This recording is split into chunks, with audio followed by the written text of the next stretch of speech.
faleidejesus.com.br. O tema deste vídeo hoje é igrejas e pastores que decidem investir ou montar uma casa de recuperação para a igreja. Amados, nós temos hoje visto que há o crescente número de pessoas envolvidas em drogas, o crescente número de famílias que têm sido destruídas por questão das drogas hoje é muito grande.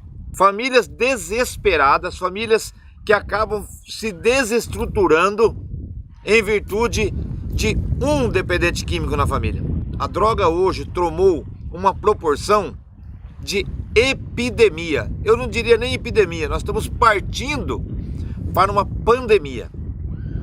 Eu estive no ano de 2001 num congresso no Memorial da América Latina sobre descriminalização das drogas. E teve lá um interlocutor que eu acredito que seja Walter Mairovich, eu não sei se, não me lembro se era ele, eu não posso afirmar isso com certeza, mas nesse congresso, faz muitos anos, foi se falado claramente e o pessoal se assustou um pouco lá quando foi dito que em 10 anos ou 15 anos estaríamos recolhendo corpos nas ruas e que já se perderia o controle sobre as drogas. Isso foi dito no ano 2000, nós estamos em 2014 e nós estamos vivendo essa realidade hoje. Nós podemos falar de cracolândias, micro cracolândias, em pequenas cidades já. Primeiro era São Paulo, depois você pegava cidades como Brasília, Rio de Janeiro, Belo Horizonte, as capitais. Depois acabou partindo para cidades menores, tipo Campinas, Ribeirão Preto, Sorocaba. Hoje já se fala em micro cracolândias em cidades muito pequenas, cidades com 10, 12, 15 mil habitantes. O que era exclusivo de cidade de 10 milhões de habitantes, 8 milhões de habitantes, 5 milhões de habitantes, foi indo e indo, e hoje nós já estamos falando em cidade de 12 mil habitantes. O consumo de drogas hoje está incontrolável. As famílias praticamente estão sendo destruídas pelo consumo das drogas. A tendência natural, amada, a tendência natural do ser humano é achar um culpado. Essa é a nossa tendência natural. Essa é a nossa humanidade decadente. Essa é a nossa humanidade adâmica. Essa é a nossa origem do pecado. Porque a origem do pecado, ela não assume como um ser adâmico, como um ser que pecou, como um ser caído que todos nós somos. Nós perdemos a referência original de Deus, a visão de Cristo, a visão de Deus, e como provamos da árvore do conhecimento do bem e do mal, nós somos pessoas que projetamos, então nós achamos um culpado. O culpado normalmente, geralmente, sempre é ou o Estado que não faz a parte dele, ou culpa-se a família, e a família é a culpada. Eu estive durante mais de 20 anos trabalhando com famílias de dependentes químicos, por mais de 20 anos. Adquiri muitas experiências, muitas. Uma experiência que eu adquiri, uma situação que eu pude observar, é que quando na família se tem um dependente químico, isso há 10 anos, 8 anos atrás, o grande dedo apontado, a grande acusação é: você, família, não fez o seu papel. A grande acusação é: você, família, deixou de cumprir o seu papel. Ah, mas a questão da droga é questão de famílias que estão desestruturadas. Eu estive há pouco tempo com um casal, conversando com um casal, e eles ficaram horrorizados do filho perguntar, de 7 anos, 7, 8 anos, perguntar para ela o que era homossexual, o que era bissexual, o que era lesbianismo. E o pai, muitos são um casal inteligente, responderam. E de uma forma correta, eu achei maravilhoso o trabalho deles. Mas eles ficaram não pelo fato de eles responderem, porque eles são um casal estruturado para isso. mas pelas perguntas que são feitas. Que foi feito por uma criança de 7 anos. Hoje o volume de informações que uma criança recebe, o volume de informações que um jovem recebe hoje é muito grande. Daí se pega, quando surge uma dificuldade dentro da família, a primeira situação, primeira condição de um pai é: onde foi que eu errei? Onde que foi que eu errei como pai? Aí vem as acusações da família. E a família se sente destruída. Pastor, o tema desse vídeo é pastores que desejam montar uma casa de recuperação ou trabalhar com dependentes químicos. Eu estou no início desse vídeo fazendo uma explanação básica do que é a dependência química e de como funciona a dependência química. De como esse mal está entrando hoje na sociedade. Outra acusação dos leigos, das pessoas é: mas a igreja não está fazendo a parte dela. Se levar o filho para a igreja resolve. Amados, tudo isso resolve. Mas eu enjoei, amados, enjoei. De verdade. De internar filho de pastores, internar pastores, internar filha de pastores, internar desviados da igreja, sobrinhos de um dos maiores figurões hoje, de uma das maiores expressões do evangelho hoje, sobrinho dele, de dentro da Assembleia de Deus. E eu não pude em nenhum momento acusar os pastores, acusar a igreja, acusar ou buscar responsáveis. Amados, nós somos vítimas de uma situação, nós somos vítimas da circunstância. Não há para emitir um julgamento quanto a isso. E a sociedade tem feito isso.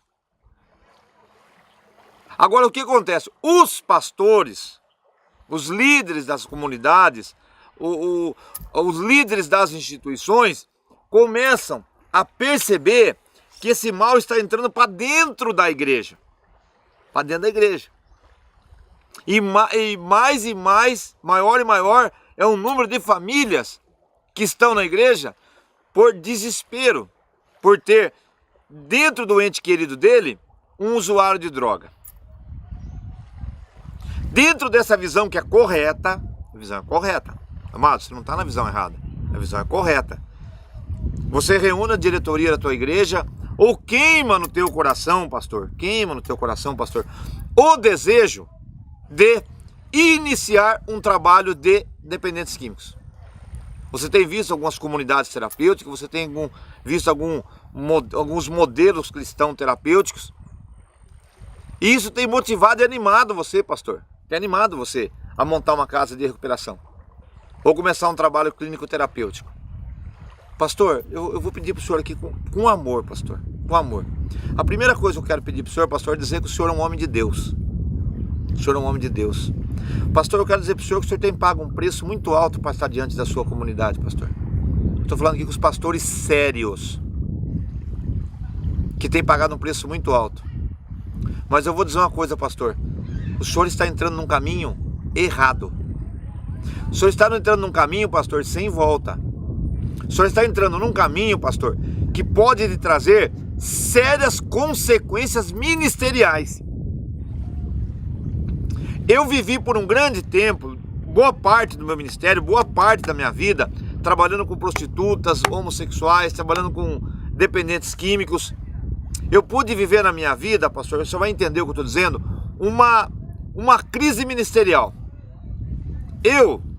Na minha vã filosofia, no meu vão conhecimento, que eu sou um ser débil, eu sou um ser caído, eu sou um ser adâmico, que tem origem lá na árvore do conhecimento do bem e do mal, e que pela graça de nosso Senhor Jesus Cristo estou aqui à frente desse trabalho, não por mim próprio, mas eu vivi uma crise que eu passei a não confrontar os pastores, a questioná-los. Pastor, mas por que o senhor não monta uma casa de recuperação?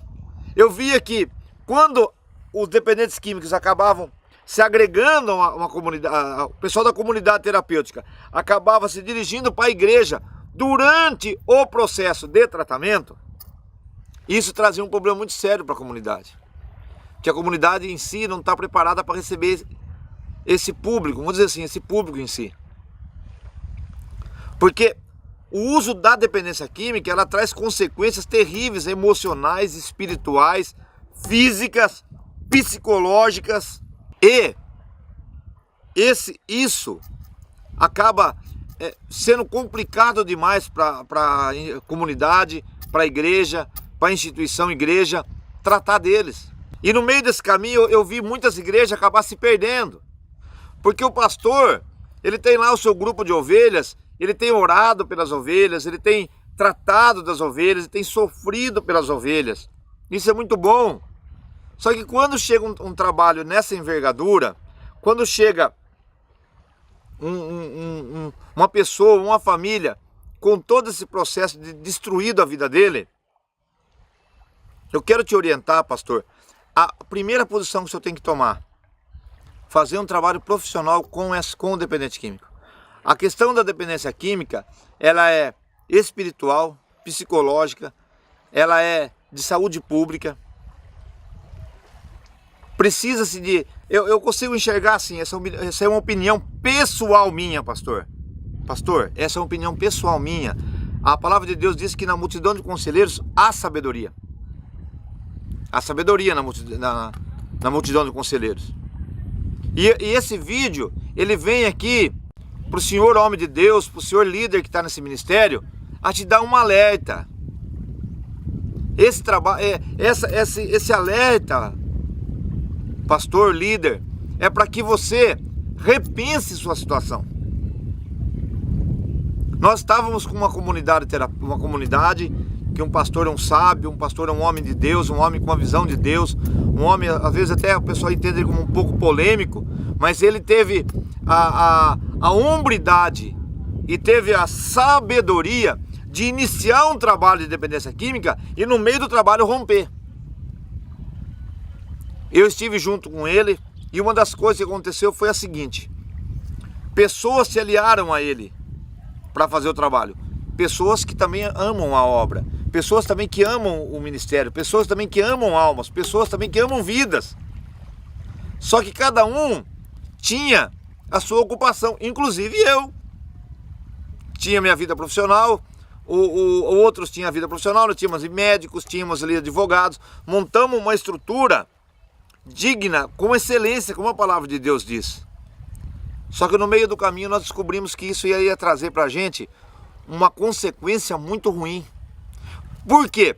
Porque nós como igrejas, amados, nós como igreja, essa comunidade, essa experiência que eu tive, como igreja, ela não teria condições de oferecer um trabalho de excelência, ou melhor do que estava oferecendo. Mesmo nos esforçando ao máximo, nós estávamos fazendo pouco pela família do drogado e pelo dependente químico. Então nós decidimos parar.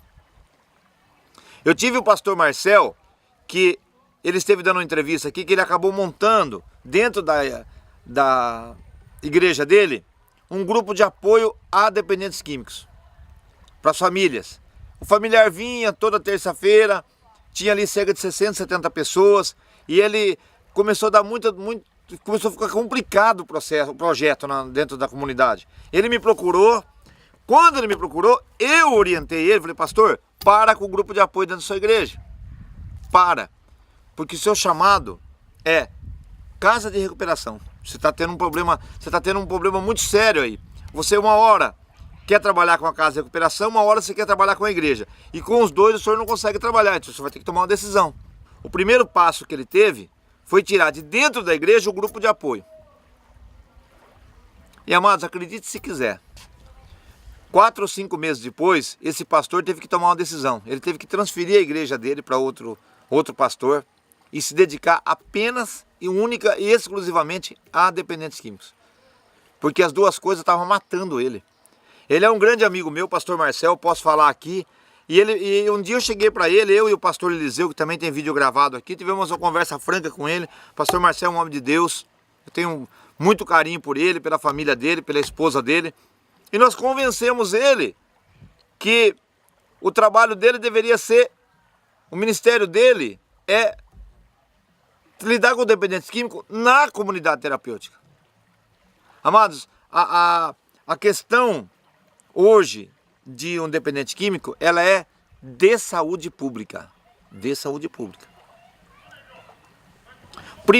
O primeiro passo que você tem é tratar a questão saúde, crise de abstinência, o fato de ficar longe das drogas, tudo que envolveu a família dele. Passado esse primeiro momento, lá no centro terapêutico, ele pode estar caminhando na igreja, pode caminhar com a igreja vai dar sabedoria, mas você não vai mudar a configuração da sua igreja para atender exclusivamente o trabalho dependente químico. Eu não estou dizendo a você aqui, amado, que você não vai trabalhar com dependente químico. Eu não estou dizendo para você aqui que você deve abandonar as almas perdidas, que não é o princípio desse site. Nós temos que ir lá no campo buscar as almas perdidas. Mas eu quero dizer para você, pastor, eu quero dizer para você, líder, que você tem que fazer isso com sabedoria. Com muita sabedoria. A primeira condição é buscarmos pessoas que já fizeram esse trabalho e não foi de bom grado. Eu digo para você que se você iniciar um trabalho desse, você vai levar um tempo muito grande para reconquistar tudo aquilo que você ganhou até agora. Eu tenho certeza, pastor, tenho certeza absoluta que diante de Deus eu posso te dizer que esse chamado, se ele se arde no seu coração, se esse chamado realmente está firme no seu coração, ele vai simplesmente, Deus vai te dar uma estratégia. Deus vai te dar uma forma para que você alcance essas almas. Mas eu te digo hoje, buscar essas almas dentro da igreja, pastor, é muito complicado. Eu tenho certeza que Deus vai estar levantando homens, levantando mulheres, Deus vai estar levantando pessoas a estarem tratando desse mal, porque eu não acredito que o inimigo pode levantar um mal desse tão grande e Deus deixar que aconteça. Não. É um momento de crescimento para a igreja, um momento de crescimento para o povo de Deus, é um momento de crescimento para os líderes. Mas eu te peço, pastor, se você quer fazer um trabalho desse, repense. Esse é o recado do faleidejesus.com.br para o senhor pastor, para o senhor líder. Você tem nosso acesso aqui no site, você tem nossos e-mails, você pode entrar em contato, você pode perguntar. Você perguntando, nós estaremos trocando informações, te auxiliando, te orientando da melhor forma possível, para que o senhor possa fazer um grande trabalho diante de Deus. Esse é o recado. Se você, pastor, quer hoje montar uma casa de recuperação, pense duas vezes. faleidejesus.com.br